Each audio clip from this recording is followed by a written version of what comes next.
Sony's big bet on live service games has now run into trouble far more than expected. What started as a plan to roll out dozens of big online titles by March of 2026 is now down to just a handful of projects.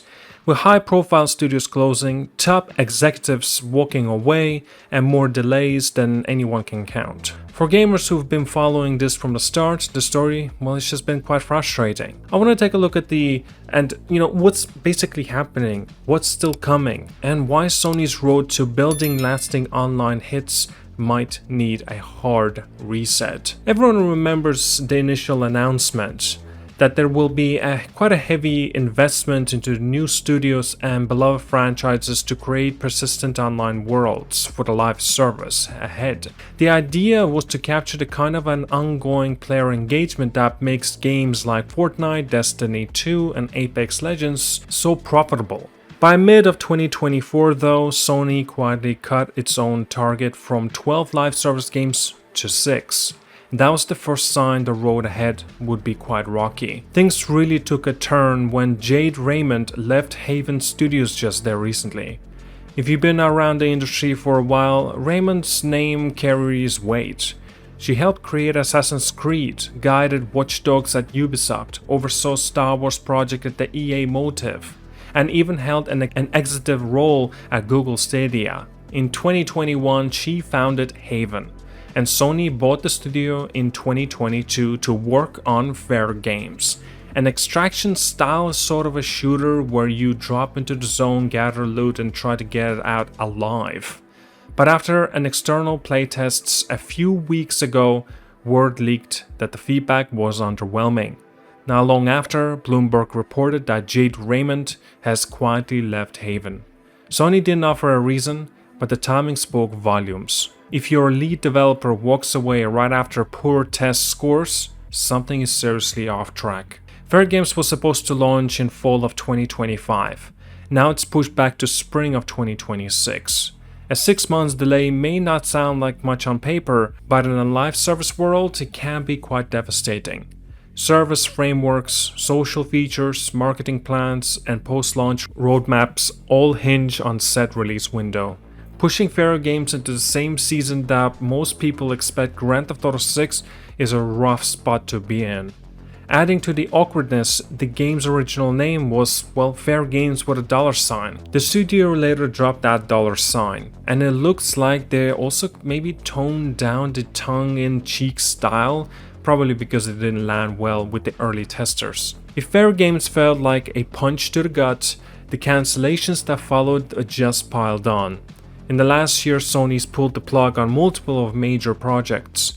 Bluepoint, the studio that remade Demon's Souls and Shadows of the Colossus, was quietly working on live service version of God of War. Well, that got cancelled. The team behind Days Gone was building an online follow-up to their 2019's open world hit. That too was shelved. Naughty Dog's first online game, a live service take on The Last of Us, never made it out the early development. There was even a new Twisted Metal live service idea in the works that got cut. When you look back, there's just 4 big studios and beloved franchises all meeting the same fate. Development stopped before release. But of course, how can we forget Concord?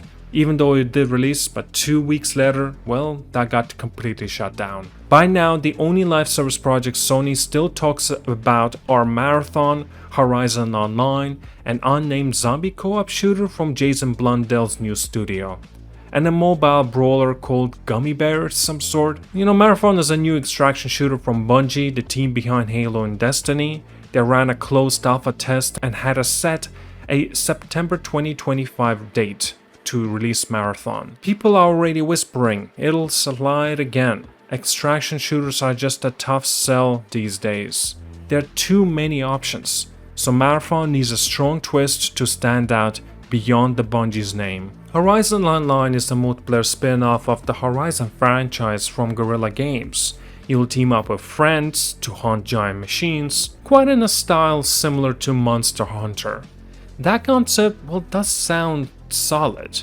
Horizon Zero Dawn and also Horizon Forbidden West had great combat and scenery, but building a stable, scalable live environment is a huge challenge. Sony may show it off sometime in May or June of 2025 during the State of Play or perhaps a showcase event, and fans hope that Guerrilla nails the co-op loop and avoids launch day service issues.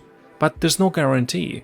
Then there's a zombie co-op shooter from Jason Blundell's studio. Blundell created that beloved zombies mode in Call of Duty Black Ops. His new team is working on the exclusive PlayStation and PC title.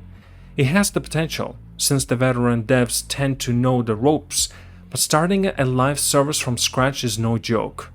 You need an ongoing content drops, a strong community team, and a reliable infrastructure. If Blundell's team can't deliver those, this project could end up just like Concord, a game that launches with a fanfare and then completely disappears. Gummy Bears is perhaps Sony's next gamble, presumably maybe even a gaming mobile. It's pitched as sort of like a Smash Bros style fighting for the phones, with kind of quick matches and a colorful roster to appeal to the younger gamers. The mobile PvP scene is competitive.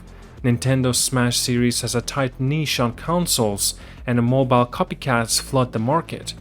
Gummy Bears needs both polish and a hook that keeps you coming back after the first few matches. Otherwise, it'll be tough to reach the modest live service metrics on mobile. So far, the only real success Sony has seen is Helldivers 2, developed by Arrowhead Game Studios. That game combined shooting, strategy, and unexpected chaos in a way that clicked with players. It still has active community running fans events and streaming marathons. Everything else just has been either cancelled or is teetering onto the edge. Concord launched and folded quickly because nobody stayed around to play. You can't rely on a big brand name alone. You need gameplay that grabs people and a solid plan for post-launch support. A big part of the problem may be that Sony leaning too hard on new and acquired studios. Haven, Firewalk, and Blundell's team all got large budgets and big mandates. But building a new live service game from scratch takes years of trial and error. Even veterans like Jade Raymond's and Jason Blundell face a steep learning curve when it comes to running a persistent world that players invest time and money into. Meanwhile, Sony's legacy studios, Insomniac, Naughty Dog, Guerrilla, are best known for their single-player story games. Pulling them into multi-year live service commitments risks stretching them too thin and delaying the next big single-player blockbuster. Community reactions have been, well, quite mixed. Some gamers wonder why Sony didn't let smaller team under the guidance of Naughty Dog or Insomniac handle these online projects, instead of handling them to brand new acquisitions. Others point out that building live service tech, infrastructure, matchmaking, moderation, content pipelines is a massive undertaking that Sony may have underestimated. Posts on social media blame the executives for chasing microtransactions rather than focusing on a tight, memorable gameplay. When studios see cancellations and layoffs, morale drops, and that can slow down projects even more. Looking ahead, Sony has a choice. It can push on with its live service slate, pouring more money into the service technology and hoping one of these remaining titles breaks through. Or it can pivot back towards the single-player experience that made Sony a household name. The Last of Us, God of War, Spider-Man, and Horizon. Those franchises have proven fan bases and clear development paths. Smaller, more focused live services tests could be handled by external partners or smaller internal teams with less financial risk. For marathon shooters like Marathon and Haven's Fair Games, Sony needs to find a gameplay twist that makes players say, "I haven't seen this before." Horizon Online has the world and the combat foundation. If Guerrilla nails the online systems, it could capture a Monster Hunter style audience on consoles. Jason Blundell's zombie shooter will hinge on how fast and fun its map rotations are and whether the team can keep pumping out the fresh modes. Gummy Bears needs to avoid being yet another clone in a crowded mobile arena and instead earn a spot in players' quick daily sessions. Sony's live service adventure is far from over. but the road so far has been more like a rough trail than a smooth highway. Games get delayed, big names exit, studios close, and only a few projects stay alive. Gamers today expect stable launches, robust post-launch content, and a clear roadmap. Sony's next moves will tell us whether it learned from the cancellations and delays, or if it doubles down on a strategy that's already left a long list of here today, gone tomorrow titles in its wake.